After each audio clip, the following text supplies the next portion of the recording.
Hey there guys, so I'm back with another Mandalorian review with the most recent episode, the Heiress. So, Din Djarin has managed to track down some Mandalorians that have information to track down a Jedi.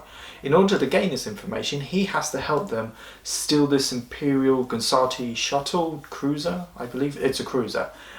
And long story short, I love this episode so much. This was directed by Bryce Dallas Howard, who directed an episode from the last series, The Sanctuary, which was a filler episode, but it was basically a Seven Samurai with a Star Wars paint job, and you have the AT-ST as this like red-eye monster, which was just really cool. It's not like my favorite episode, but it's one of the coolest episodes in the last series.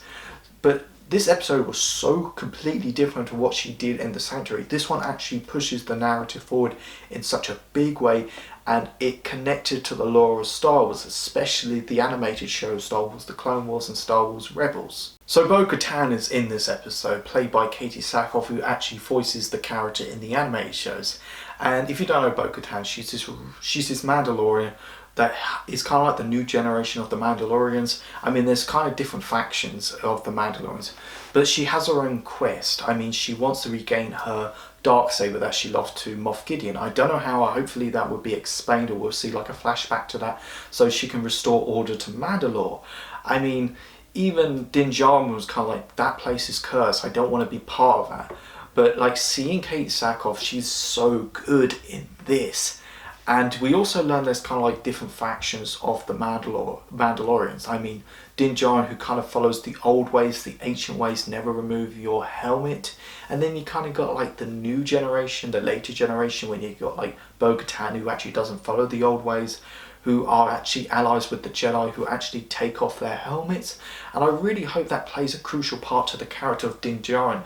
I mean, does he consider his beliefs? Can he remove his helmet? Or does he still have to follow the old ways? I mean, that was so interesting. And hopefully we do get to see Mandalore in the later in the series, or maybe later in this, maybe in series 3 or 4 or 5. I don't know how long the show is going to be. But yeah, I mean, this was so good, connected to the lore of Star Wars. And now everybody, hopefully this will encourage people to watch like the animated shows now.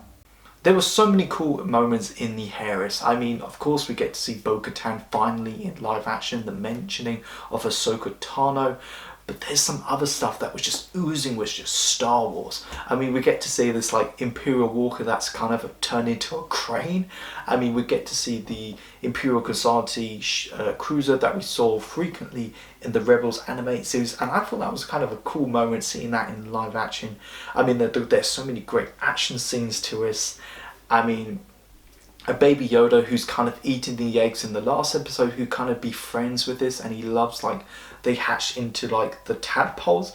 I thought that was just such a cute moment, but there's just so many great moments to this. I mean, it really kind of, and hopefully this episode really changes people's minds on the last episode. But yeah, I mean, there isn't really anything bad about this episode. This was just so perfect. I mean, it's up there with episodes from last series, like episodes 7 and 8. I mean, this was just a great episode. It really pushes the narrative forward.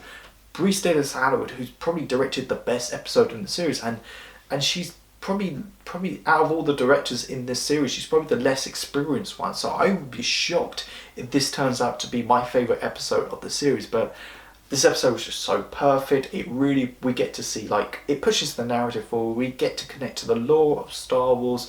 I mean, so many great action scenes. Get to see, like, some cool Star Wars moments. I mean, this was just a 10 out of 10. It was just perfect. And I really hope Bryce Dallas Howard does come back for series 3 now. For the next episode, I don't think we're going to get to see Ahsoka Tano again. I think we're going to get another filler episode, because the next episode is directed by Carl Weathers. So yeah, I think we're going to get another filler episode, but we get to go back to see some old characters, which I'm happy about. But so far, the Heiress, I mean, it was so good.